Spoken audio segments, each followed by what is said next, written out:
నా రిసెప్షన్ కూడా వచ్చాడు కదా, కొడుక బాగున్నా బిడ్డ అని అంటుంది. చాలా మందికి అంటే ఇండస్ట్రీలో పనిచేసే వాళ్ళందరికీ ప్రముఖులకి కావచ్చు చిరంజీవి గారితో అనుబంధం ఉంది. అయితే శివారెడ్డికి ప్రత్యేకమైనటువంటి అనుబంధం ఉంది అని చెప్తూ ఉంటారు. ఏంటి అసలు మీ జర్నీ, మీ పరిచయం ఎలా స్టార్ట్ అయింది? యాక్చువల్లీ లైక్ మనకు శత్రువునైనా ప్రేమించే గుణం అమ్మకుంటుంది, శత్రువునైనా ప్రేమించే గుణం అమ్మకుంటుంది. ధైర్యాన్ని చెప్తూ దారిని చూపించే కెపాసిటీ, కేపబిలిటీ నాన్నకుంటుంది. అమ్మలో ఆ, నాన్నలో నా, అన్నయ్య చిరంజీవి గారు అని అది రెండూ చూపించేటువంటి గొప్ప మనసు, మంచి మనసు, అందరినీ హక్కును చేర్చుకునేటువంటి గుణం, అందరికీ ఎవరికి ఏది కావాలన్నా కూడా ఇచ్చేటువంటి మనస్తత్వం, పెద్ద నరం లేని చెయ్యి అంటారు, బొక్కలేని చెయ్యి అని అంటారు కదా, అట్లా ఎవరికి ఏది కావాలన్నా కూడా, ఏ సహాయ సహకారాలు కావాలన్నా కూడా ఇచ్చేటువంటి వ్యక్తిత్వం. అందుకే ఆయన బ్లడ్ బ్యాంక్ కానీ ఇంకా ఇవన్నీ సోషల్ కార్యక్రమాలన్నీ కూడా, ఐ బ్యాంక్ ఇవన్నీ కూడా ఆయన పెట్టడం జరిగింది. సో ఇది పక్కన పెడితే అలాంటి ఒక గొప్ప వ్యక్తికి నా పేరు గుర్తుండడం, ఆయన అంత ప్రేమగా నన్ను పిలవడం, నేను ఆయనతో కలిసి ప్రయాణం ఎలా జరిగిందంటే, యాక్చువల్లీ నేను నా చిన్నప్పటి నుంచి నేను మా ఊర్లో ఉన్నప్పుడు రామగుండం చదువుకుంటున్నప్పుడు జెడ్పిహెచ్ఎస్ స్కూల్, సో స్కూల్లో చదువుతున్నప్పుడే నేను ఆయనకి ఫ్యాన్స్ అసోసియేషన్లో ఒక మెంబర్ని, అది కాక తర్వాత సెక్రటరీని అయ్యాను, అదే ఫ్యాన్స్ అసోసియేషన్కి సెక్రటరీ అయ్యాను. సో ఆ తర్వాత చెన్నైకి వెళ్ళి ఆయన చూడాలన్నట్టుగా మేము గోదావరి కాడి నుంచి వెళ్ళి బస్సు తీశారు. ఆ బస్ తీసినప్పుడు ఆ బస్సులో మేము చెన్నైకి వెళ్ళాము. అన్నయ్యని చూద్దాం అనుకొని చాలా ట్రై చేశాము, కానీ అన్నయ్య అనుకోకుండా షూటింగ్కి వెళ్ళడం ఏదో జరిగింది.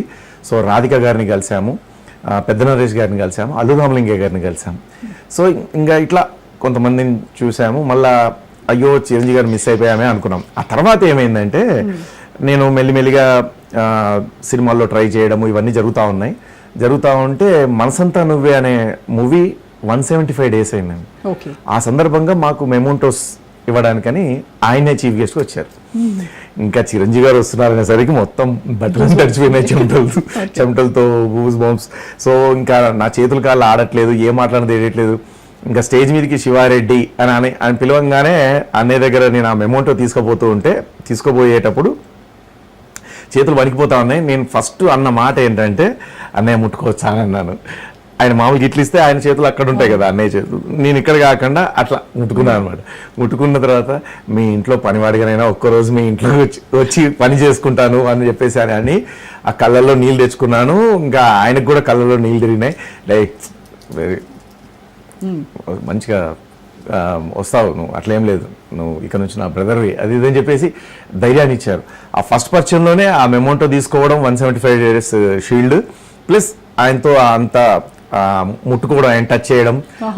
అదే టైంలో నేను మీ ఇంట్లో పనివాడిగానైనా నాకు ఒక అవకాశం ఇవ్వండి అని చెప్పేసి, నాకు మిమ్మల్ని కలవాలని ఉంది ప్రత్యేకంగా అని చెప్పేసి ఇట్లా చెప్పడం, ఇవన్నీ జరిగిపోయినాయి. ఇంకా అంతే. ఆ తర్వాత నేను మిమిక్రీ ఆర్టిస్ట్గా హైదరాబాద్లో కొంచెం ఫేమస్ అవ్వడము, అట్లా ఇంకా తనకు కూడా శివారెడ్డి అని అతను మిమిక్రీ ఆర్టిస్ట్ ఉన్నారు అని. తర్వాత ఈ మూవీస్ కూడా కొన్ని రిలీజ్ అవుతున్నాయి కదా, సో అట్లా క్లోజ్నెస్ పెరిగిపోయింది. నా 2006లో 2000 స్టేజ్ షోస్ కంప్లీట్ అయినాయి మిమిక్రీ. ఆ సందర్భంగా రవీంద్ర భారతిలో నాకు ఫెలిసిటేషన్ అనమాట, అవార్డు. అది ఫన్ స్టార్ అనే అవార్డు ఇచ్చారు.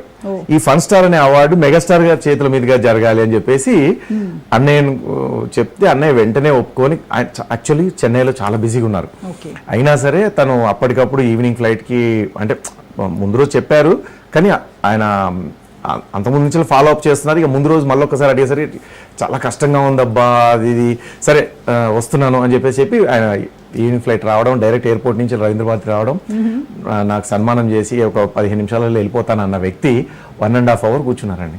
సూపర్. ఇంకా నేను తక్కువ చెప్తున్నానేమో సమయం, అంతసేపు కూర్చున్నారు. ఎందుకంటే నా పర్ఫార్మెన్సే 1 hour పర్ఫార్మెన్స్ అయింది. ఆ 1 hour పర్ఫార్మెన్స్ ఉన్నారు ఆయన, ఉండడమే కాకుండా మళ్ళీ మీటింగ్, స్టేజ్ మీద అతిథులందరినీ కూర్చోబెడతారు కదా, ఆ మీటింగ్లో మళ్ళీ నా గురించి చాలాసేపు మాట్లాడారు. ఎంత ఇన్స్పైర్ అయ్యేటువంటి మాటలు అంటే ఇప్పటికీ నా చెవులో రివ్వుమంటూ ఉంటాయి. ఇప్పటికీ నాకు ఏదన్నా డిప్రెషన్లోకి వెళ్తే నాకేం లేదు నాకేం ఏదైనా లోటు అనిపించినప్పుడు అన్నయ్య అన్న మాటలు వింటా ఉంటే మళ్ళీ ఇట్లా Energy జస్ట్ ఇట్లా వచ్చేస్తుంది అన్నట్టు, ఎనర్జీ వచ్చేస్తుంది నాకు.